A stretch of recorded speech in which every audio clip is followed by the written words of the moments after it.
Some stories never rest. They survive in margins, in ink pressed into parchment, in testimonies written by candlelight and sealed away in church archives, never meant to be read aloud again.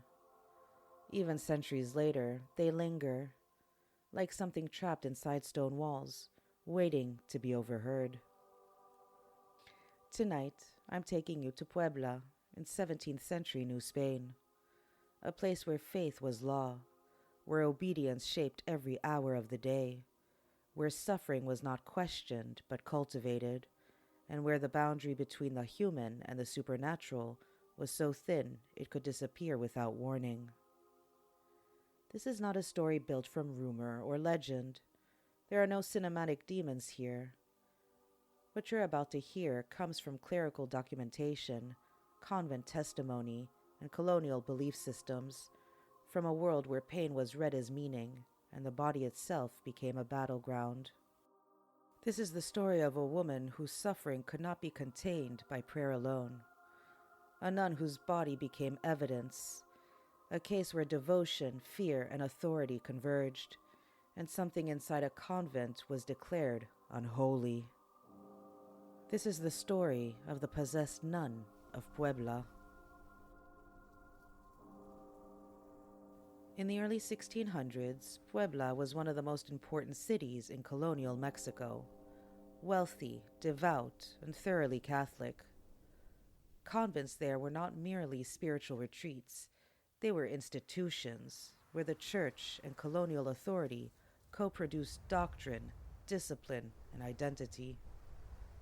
Nuns were cloistered, obedience was absolute, visions and mystical experiences were carefully recorded, debated, and interpreted by confessors and prelates. Within this world, the spiritual and the physical were inseparable. Illness could be divine trial, visions could be revelations, and suffering could be evidence of something outside the human body, something demonic. Life inside a 17th-century convent was governed by rhythm. The bell dictated everything: when to wake, when to kneel, when to eat, when to sleep. Silence was not encouraged, it was enforced. Words were rationed, meals were sparse. Fasting was treated as discipline, not exception. Sleep came in fragments, broken again and again by the call to prayer. The body was not private inside these walls. It was observed, corrected, measured against spiritual expectation. In Puebla, Carmelite convents like San Jose and Santa Teresa were among the earliest of their kind in the New World, founded with papal approval and shaped by European ideals of enclosure, obedience, and sacrifice. Women entered these spaces knowing they were leaving behind family, inheritance, and autonomy in exchange for a life structured entirely around devotion. Within the convent, pain was not merely endured, it was interpreted. Hunger became proof of discipline, exhaustion became humility, physical suffering was reframed as spiritual refinement, a way to purify the soul through the body. But this framework had limits. When a nun's suffering followed predictable patterns, it could be explained. When it did not, when pain erupted without reason, when the body behaved in ways that resisted control, those explanations began to fail. And in a world where every bodily experience carried spiritual meaning, unexplained suffering did not remain neutral for long. It became a question, and questions inside a convent rarely remained unanswered. At first, it was not announced as possession. In the convent records preserved from 17th-century Puebla, the language is careful, measured, almost restrained. A single sister, unnamed in the surviving documentation, is described as having begun to suffer extraordinary disturbances during prayer. The episodes did not arrive suddenly. They unfolded inside the rigid rhythms of convent life, during hours meant for silence, kneeling, devotion. Witnesses wrote that while the other nuns remained still, her body did not. During prayer, she would begin to writhe, not violently at first, then more intensely, her limbs twisting, her torso arcing, movements that the sisters present later described as beyond her conscious control. Her breathing changed. It became uneven, strained, loud enough to disrupt the chapel. And then there was her voice. According to testimony recorded by clerical observers, she alternated between speaking the sacred Latin prayers she had memorized as a novice and uttering words her confessors described as discordant with her character. Language they labeled blasphemous, unrecognizable, improper for a woman who had taken holy vows. This alone was enough to alarm them, but the episodes escalated.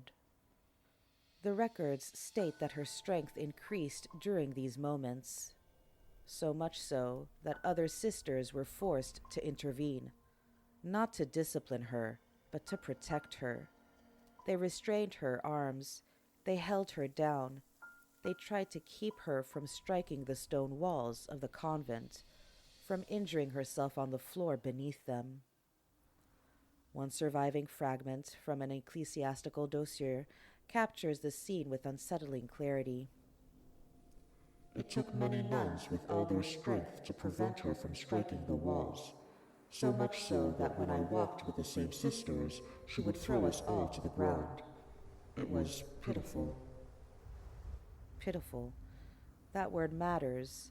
It appears in clerical testimony not as mockery, but as anguish, a recognition that what they were witnessing exceeded ordinary illness, exceeded discipline, exceeded explanation. This was not a rumor passed down through folklore. This was not a story embellished over time.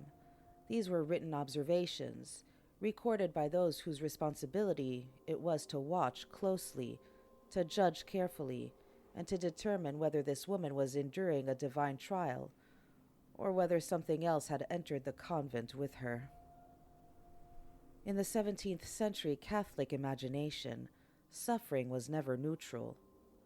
Every extraordinary experience demanded classification, and for women in convents, that classification could mean the difference between veneration and condemnation. Mystical experience was not uncommon in early modern Catholicism. Visions, ecstatic trances, even physical marks upon the body were documented and, under the right circumstances, interpreted as signs of divine favor. These women were watched carefully, questioned relentlessly, and if their experiences aligned with church doctrine, sometimes guided towards sainthood. Their suffering was framed as sanctity. Their pain had purpose. But there was another category, a far more dangerous one. Demonic obsession was understood not as holiness, but as attack, a violation of the soul. According to early modern definitions, obsession meant that the devil afflicted a person from the outside, tormenting the mind and body without fully inhabiting it. Possession, by contrast, was something worse. It meant the enemy had crossed the threshold and taken residence within. The distinction mattered deeply, and it was rarely obvious.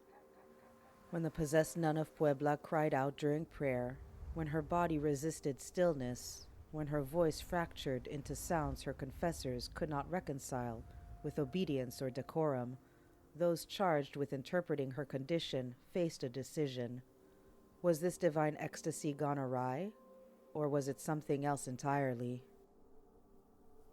What unsettled the clergy most was not just her suffering, but how it disrupted expectations. Mystics, even in pain, were meant to display humility, sweetness, submission. Her episodes were chaotic, physical, loud. They did not fit the mold of sanctified suffering. And so, slowly, the interpretation shifted.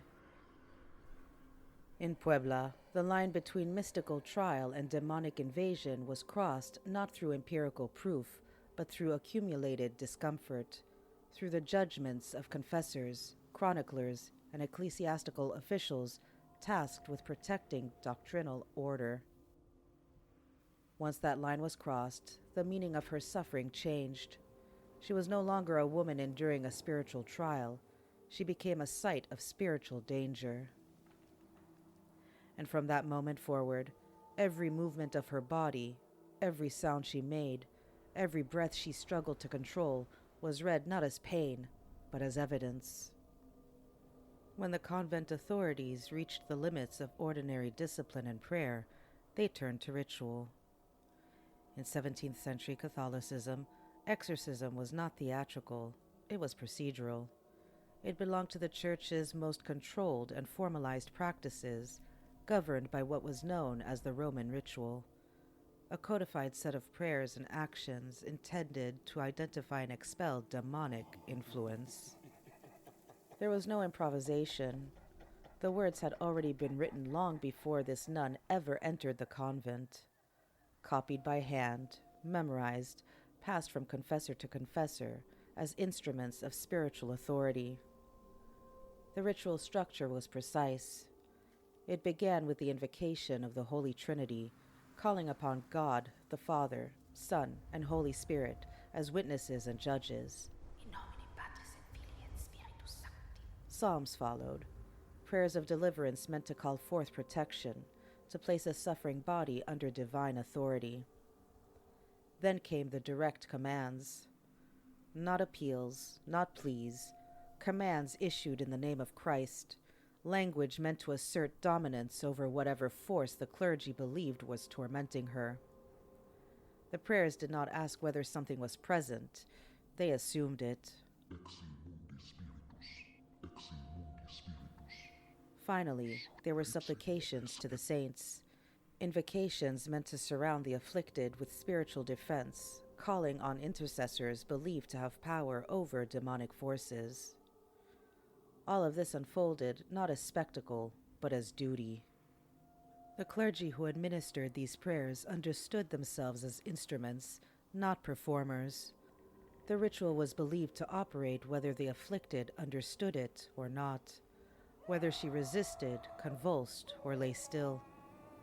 In the case of the Possessed Nun of Puebla, these rites were repeated, again and again.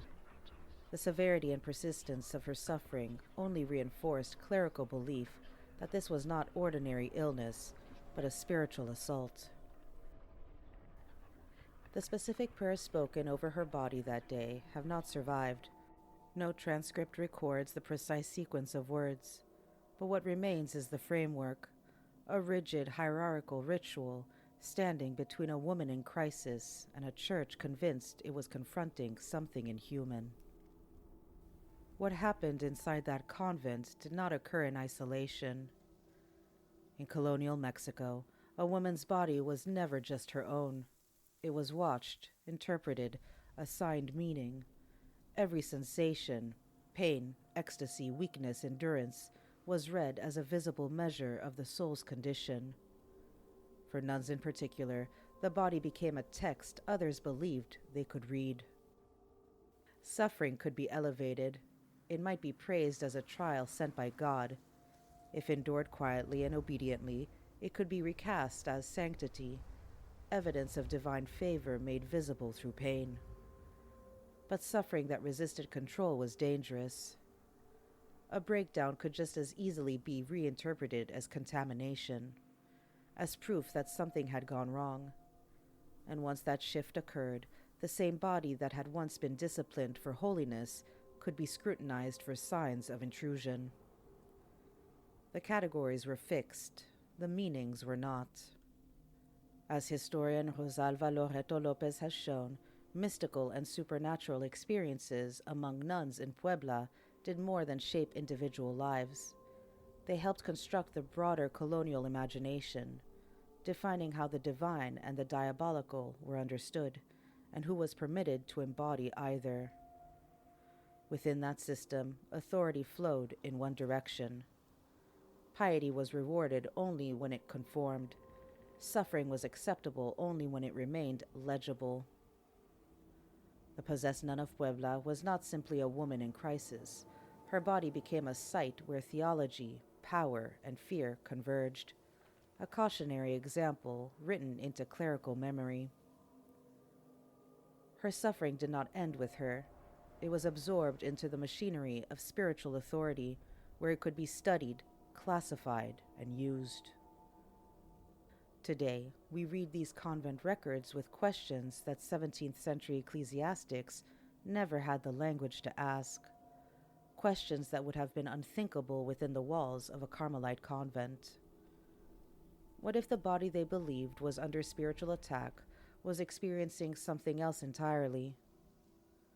Modern medical historians point to possibilities the Church could not recognize: neurological illness, psychogenic seizures, the cumulative effects of prolonged fasting, chronic sleep deprivation, and relentless physical discipline. In an environment where hunger was routine and rest was fractured, where silence was enforced and obedience absolute, distress did not always have a visible outlet. The body became the only place it could emerge. From a contemporary perspective, the convent itself can be read as a site of trauma, a closed system that interpreted breakdown as invasion and pain as proof of moral struggle. But none of this existed as explanation at the time. There was no framework for mental illness as we understand it, no clinical vocabulary for psychological collapse. There was only faith, hierarchy, and inherited doctrine, and the conviction that what could not be explained must be named. And once it was named, it could be acted upon. The Possessed Nun of Puebla never became legend in the way other cases did. She was not immortalized in sermons. She was not canonized, nor publicly condemned. She did not leave behind a name that history remembered easily. What remains of her exists in fragments, in reports written by clerics, in marginal notes, in descriptions meant to explain what could not be controlled. There is no record of a triumphant ending, no moment where evil is conclusively cast out, no clear resolution that restores order. Her story ends quietly, in archives, in documents folded shut, in a system that recorded her suffering, classified it, and moved on. And yet, centuries later, it still unsettles. Because what lingers is not the question of whether she was possessed, but how quickly her pain was translated into something inhuman. How readily a system built on obedience and suffering could look at a woman in crisis and decide that what she endured did not belong to her. This unholy December, the most unsettling truth may not be what haunted her, but what lived inside the system that refused to see her suffering as anything but supernatural.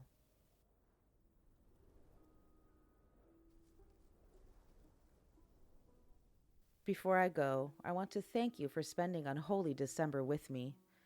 These stories are heavy, they linger, and I don't take it lightly that you chose to sit with them, to listen, to think, to stay until the very end.